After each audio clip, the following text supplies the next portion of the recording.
саламатсыздар ма оқушылар? Саламатсыздар. Бүгін біздер математика сабағын бастаймыз. Бүгінгі сабақта біз балалар 3 таңбалы санды 1 таңбалы санға бөлу және көбейту алгоритмін қолданамыз. Бүгінгі біздің сабағымыздың тақырыбы бекіту сабағы балалар, Ал бастайық. Біз санбаймыз, есеп сандар жазамыз. Бастаймыз біз бірігіп математика сабағын. Жарайсыңдар балалар. Оқу құралдарыңыз бәрі дайын ма? Ал балалар үй жұмысы. Үй жұмысына мен не бердім? Кім айтады? Ал Ақнұр айтады ғой? Үй жұмысы 6-шы мысал бердім. Балалар сендерге үй жұмысына 5 саусақ әдісі арқылы мен сендерге үй жұмысын сұрап аламын. Үй жұмысы әр оқушыдан сұраған кезде қалған оқушыларымыз сол үй тапсырмасын не істейміз? Тексеріп шығамыз. Үй жұмысына 2 балл қойылады. Ал Ақнұр айтады ғой? 627 9 бөлінсе, мәні болады 103. Мәні 103, бәрінде 103 ба балалар? Жарайсың, орнынан тұрып жауап береміз. Жанел, екінші саусақ? 16 мен 2 бөлінсе 104. 104 бәрінде дұрыс па? Жарайсыңдар. Дана? 648 мен 6 бөлінсе 108-ге тең. 108-ге тең, бәрінде дұрыс па? Келесі, Темірлан, орнымыздан тұрып жауап береміз. 325 мен 5 бөлінсе 105-ге тең. Жарайсың. Ал келесі, мына топтан Ерасыл айта ғой. Ерасыл білем. 305 пен 3-тің көбейтіндісі 915-ге тең. Жарайсыңдар. Дұрыс па бәрімізде? Келесі. Ал Іңгар айта ғой. 612 мен 3-тің бөліндісі 204-ге тең. Бәріміз 204-ге тең ба? Ал балалар, алдыңызда тұрған мынандай кішкентай стикерге бәріміз дұрыс болса 2 балл қоямыз. Қойып шықтық па балалар? Ал жарайсыңдар. Енді балалар, біз үй жұмысын тексеріп алдық. Біз өткенге шолу жасайық, балалар. Ал алдыңызда балалар, бәрімізде міне балық тұр. Көрдіңіздер ме балалар? Біздің бөліміміз математикадан су тіршілік көзі. Оның ішінде судың балықтар тіршілігі үшін маңыздылығы атты бөлімін өтеміз, балалар, Ал кәне бастаймыз. Бірінші топтан Ерасыл 1 балықты ала ғой. 840 пен 2-нің бөліндісі 420-ға тең. Жарайсың, өзіңе 1 балды ала ғой. Келесі. Ал Аян 1 балды ала ғой, 1 балықты. 420 мен 2-нің бөліндісі 210-ға тең. Жарайсың, яғни балалар аквариум әдісі арқылы біз өткенге шолу жасап жатырмыз. Біз аквариумды балыққа толтырып жатырмыз. Қалай толтырып жатырмыз? Біз өрнектердің мәнін табу арқылы аквариумды толтырып жатырмыз. Үшінші топтан сұраймыз. Ал Айша айта ғой. 110 мен 3-тің көбейтіндісі 330-ға тең. Жарайсың, өзіңе 1 балл ал. Стикерға 1 балл қойып, өзіңіз бағалай береміз. Көшесін айта ғой. Келесі балықты. 260 пен 2-нің бөліндісі 130-ға тең. Жарайсың, 130-ға тең. Келесі топтан бар ма балықтарымыз? Кәне, келесі. Жанел айта қойсын. 330 пен 3-тің бөліндісі 110-ға тең. Жарайсың, 110-ға тең екен. Аквариум балыққа толып жатыр ма балалар? Ендеше біздің өрнегіміздің мәні дұрыс шығып жатыр, Ал айта қойыңыз Айнұр. 120 мен 3-тің көбейтіндісі 360-ға тең. Жарайсың, дұрыс. Ал біздің аквариумымыз толып жатыр балыққа. Келесі, айта ғой Нұрмаш. 230 мен 3-тің көбейтіндісі 690-ға тең. Кәнеке, 230 мен 3-тің көбейтіндісі 690-ға тең. Жарайсыңдар. Олар біздің аквариум толды ма балыққа? Ендеше біз өткен сабақты жақсы меңгерген екенбіз, балалар, Ал біз бұны тақтаға қоямыз. Келесі тапсырмамыз, балалар. Келесі тапсырмада балалар бізде жыртқыш балықтар бар, білесіңдер, Жыртқыш балық. Оның ішінде бізде бірінші мысалға назар аударамыз. Кітапты ашамыз. Бірінші мысалға назар аударамыз. Ал бірінші мысалды маған дауыстап оқып береді. Іңкәр, оқи ғой. Астана мұхитында балықтар қоңыр баку мен мұртты күтуші акула тіршілік етеді. Қоңыр бакудың ұзындығы 1 метр 8 сантиметр, ал күтуші акула одан 4 есе ұзын. Күтуші акула қоңыр бакудан неше сантиметрге ұзын? Жарайсыңдар. Қандай жыртқыш балықтар туралы айтып жатыр? Есепте. Қол көтер жауап береміз. Ал Қоңыр баку мен күтуші акула. Мұртты күтуші акула, иә, балалар? Екі акула жайлы айтып жатыр. Ал қоңыр бакудың ұзындығы қанша сантиметр? 1 метр 8 сантиметр. Ал сантиметрге айналдырса қанша шығады? 108 сантиметр. Келесі бізде мұртты күтуші акула көрінер ме балалар? Бізде белгілі ма? Не дейді? Есе ұзын десе, біз қандай таңба қолданамыз? Көбейту. Ендеше бізде тағы қандай сөз бар? Одан. Яғни бізде бір белгісіз бар. Мұртты күтуші акуланы тауып аламыз. Бірақ ол қоңыр бакудан 4 есе ұзын. Бізде бір белгісіз, иә? Тағы да не белгісіз бізде? Кім айтады? Кім айтады? Алдырмаш айта ма? Және бізде Күтуші акула қоңыр бакудан қанша сантиметрге ұзын екен? Қандай таңба қолданамыз? Мәндерін таба отырып, қандай таңба қолданамыз? Бірінші көбейтіп аламыз, одан кейін азайту. Ендеше балдар алдарында барлық топпен жұмыс, алдарында мынандай балықтың қаңқасы тұр. Бұл бізде балдар фишбаун әдісі арқылы біз не істейміз? Бүгінгі тапсырманы орындаймыз. Топпен жұмыс кәне.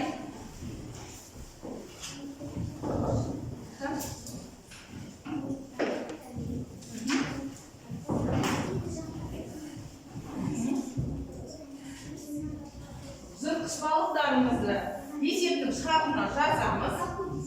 Сұрағын жеке жазамыз басына. Ал астыңғы қабырғаларына шешімін жазамыз. Ал соңғы қанаттарына біз жауабын жазады екенбіз, иә балалар? Жарайсыңдар? Дұрыс. Балалар белсенді болайық, жақсы қатысайық, белсенді болайық. Тұрып отырмайық, балғандардың шешімін табуға жәрдем береміз.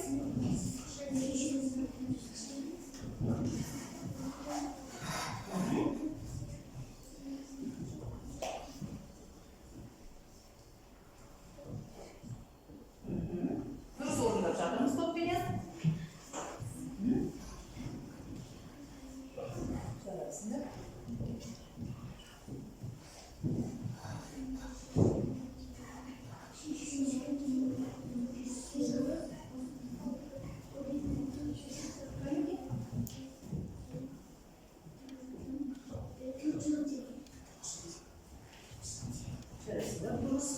Дұрыс орындап жатырмыз. Яғни балалар есептің шарты болады, сұрағы болады, шешімі болады және жауабы болады. Бұл тапсырмаға балалар сендер 5 балл алуларың тиіссіңдер. Егер біздің тапсырмамыз дұрыс болып жатса.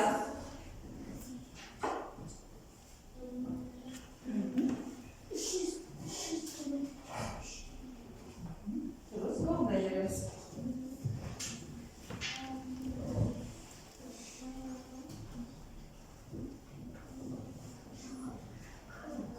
Болған топ, егер аяқтаған топ, біз аяқтадық деп, маған белгі беріңдер.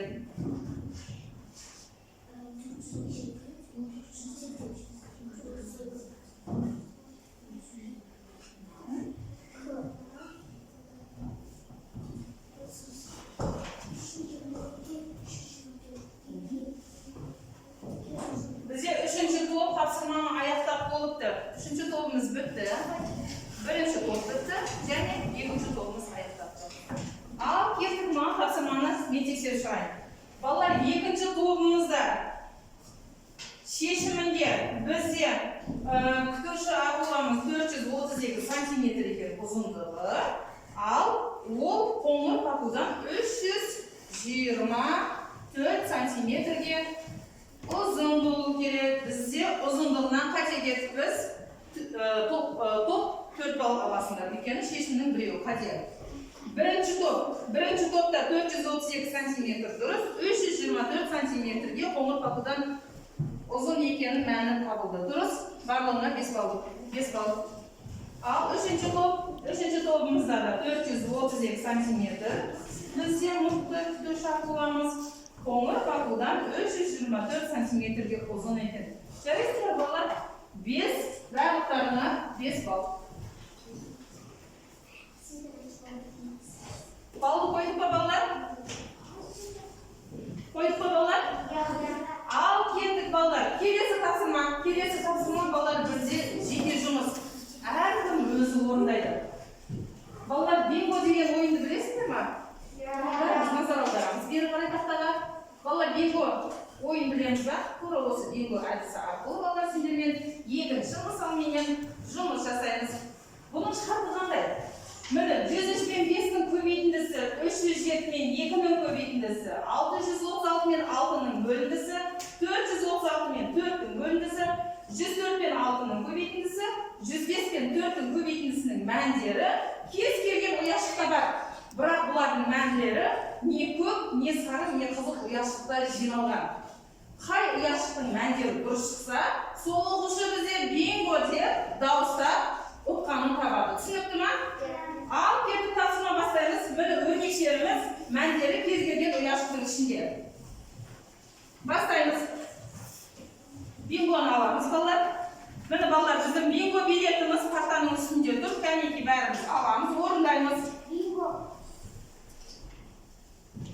Осы бинго билеті. Баған түрде есептейміз. Тақтада мәндері тұр. Баған түрде есептеп мәнін табамыз балалар. Біз өйткені 3 таңбалы сан бар. 1 таңбалы санды көбейту және бөлу алгоритмін қолданғанбыз. Дұрыс шығып жатыр. Орындаймыз. Баған түрде есептейміз.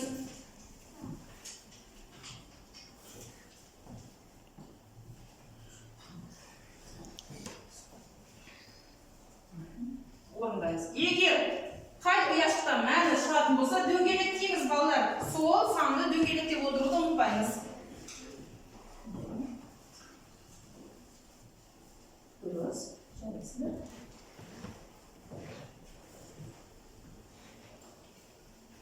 Ал балалар, біздің көбейту және бөлу туралы өзіміз қандай мағлұматтар білеміз? Көбейту кестесімізді жақсы жаттағанбыз ба? Кім жақсы жаттаса, сол жылдам, қатесіз есептейді.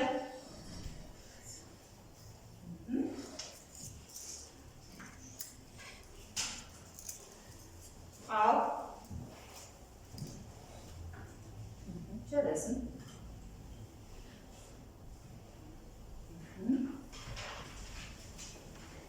Мен араларында балалар мен өзім кез келген 4 оқушының бингосын біз берілген. Қай оқушыда осы мәнді дұрыс таба алады екен? Тексерейік. Орындаймыз баған түрде. Баған түрде есептеп орындаймыз.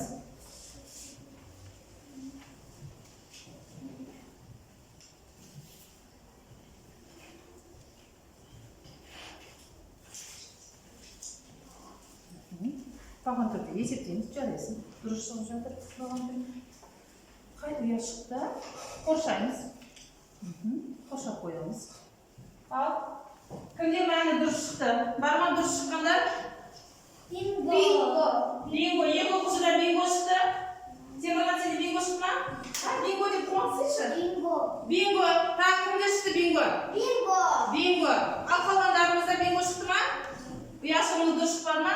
Мені мысал үшін шұғылан алатын болса, біздің өрнектері әр жаққа шашырап кетті. Балалар, бұл бинго бола ала ма? Жоқ, бұл бинго боламайды. Ал бинго болған оқушылардан орнымыздан тұрамыз. Ал кеттік бізде 515 деген сан бар ма?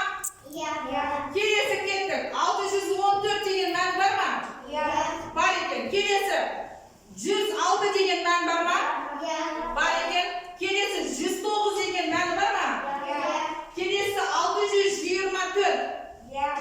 Келесі бізде 420 мәні бар ма? Неше бар болса, балалар бізде қай ұяшық бинго болды екен? Бізде сары ұяшық. Жарайсыңдар балалар? Бүгінгі бинго ойынында осы 4 оқушы бізде үлкен ұтысқа ие болды. Жарайсыңдар. Қалған оқушы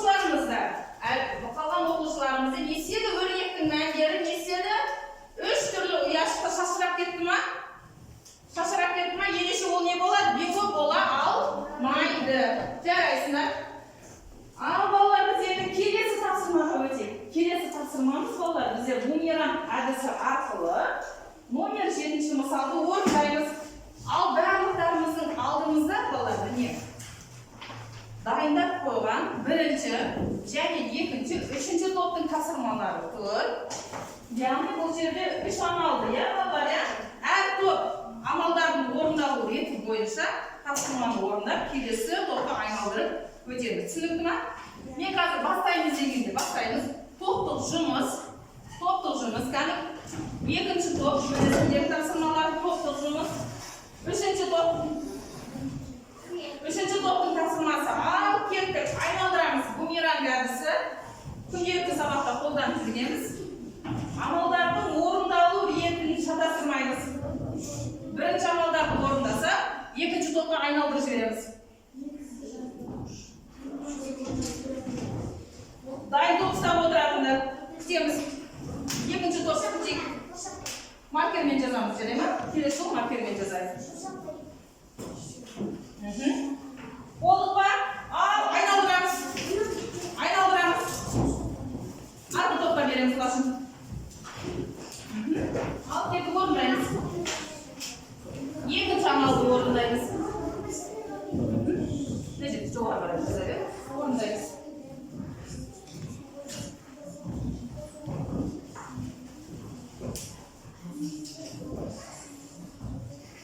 Қатесіз орындаймыз, балалар. Қатесіз. Мәні дұрыс табамыз.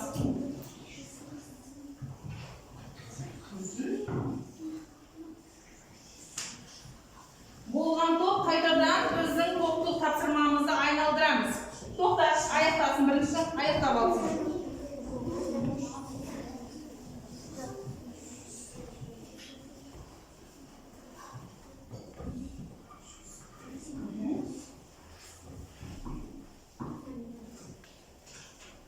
Бірінші, міне, мына топ аяқтады. Кеттік, айналдырамыз. Қашын, мербек, айналдыр сен. Беребек, келесі топқа, темірларына топқа құрамыз. Ал.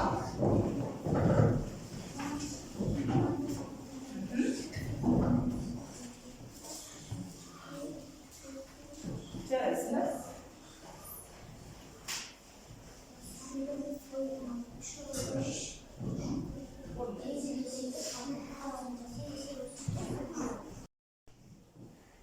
Ал балалар, біз қазір орындаған бумеранг әдісі көрінбей ғой балалар, Бірінші топ өздерінің тапсырмаларын өздеріне қайып айналып келді ма? Жарайсыңдар. Келесі мәні бізде 586 шықты мәні. Дұрыс па екен? Дұрыс, жарайсыңдар. Біздің алдымызда тұрған бағалау стикерінен бір балдан қойып шығамыз. Келесі екінші топ тапсырмаларын өздеріне қайта айналып келді. Мәні 736 шығу керек. 736 шықты. Жарайсыңдар. Барлықтарына стикерлер бір балдан қоямыз. Үшінші топ бізде мәні 312-ге тең екен, 312-ге тең болыпты. Жарайсыңдар, балалар? Барлықтарына стикерға бір балдан қойып шығамыз. Балалар, яғни біз көбейту, бөлуді жақсы меңгерген екенбіз? Меңгерген екенбіз. Жарайсыңдар. Ал балалар, бүгінгі біздің тапсырмаларымыз осымен аяқталды. Үй жұмысын аламыз, балалар. Үйге 9-шы мысал, 19-шы бетті орындаймыз. Ал енді балалар, бүгінгі сабақта мен сендерді дел пирамидасы арқылы бақылап өтейін. Мына сендердің алдарында тұрған стикерлердің мен санын шығарайын. Бізде Нұрасыл 8 балл жинады. Біз 10-лық балл жүйе. 10 мен 8-дің арасында балалар бізде жоғарғы қабатта орналасады. Шұғылар бізде де 8 балл жинапты, жоғарыда орналасады. Келесі Ақнұрда 8 балл жинапты, жарайсың. Бізде 6-7, яғни бізде екінші қабатта орналасады. Лашының деңгейі. Келесі кәні 3, жарайсың. Бізде жанеліміз жоғарғы қабатта орналасады. Үңкар, 8 балл жинадың ба? Жарайсың, үңкар. Ендеше үңкар бізде жоғарғы қабатта орналасқан деңгейде. Келесі дана. Бізде данамызда 8 балл. 8 баллымыз бізде жоғарғы деңгей болып есептеледі. Келесі бізде темірланымызды жарайсың. Екінші қабатта орналасады деңгейі. Ал бізде нұрмашымыз бізде Нұрмаш жинады 8 балл жоғарғы деңгей. Балалар бүгінгі сабаққа белсенді қатысқандар үшін сендерге үлкен рахмет. Міне біз жақсы балл алдық, біз жоғарғы деңгейдегі балл алдық, жарайсыңдар. Ал балалар, енді бүгінгі сабаққа кері байланыс берейік. Әрқайсылардың алдарында міне су тіршілік көзі деген бөлім бойынша біз бүгін балықтар жайлы көрдік. Мына балыққа не істейміз кері байланыс жылдан ұнаған ұяшқа қосып жасырып шығамыз.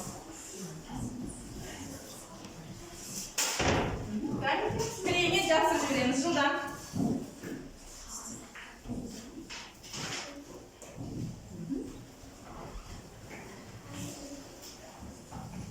Жарайсың, ала береміз. Пойдем жылдан.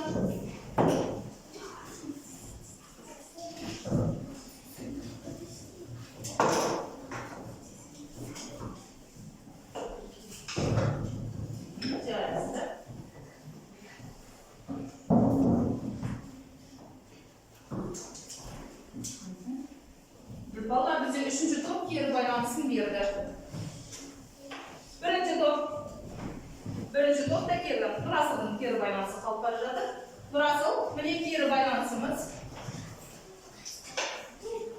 Екінші топ кері байланысымыз дайын ба? Жарайсыңдар. Қане? Біз балықтардың бетіне орналастырамыз. Жарайсыңдар. Балалардың кері байланысты мен сабақтың соңында мұқият оқып шығамын. Бәріміз болып байланысына қояйық. Балалар, бүгінгі сабағымыз осымен аяқталды. Үй жұмысын жақсы орындауға сәттілік, қош сау болыңдар.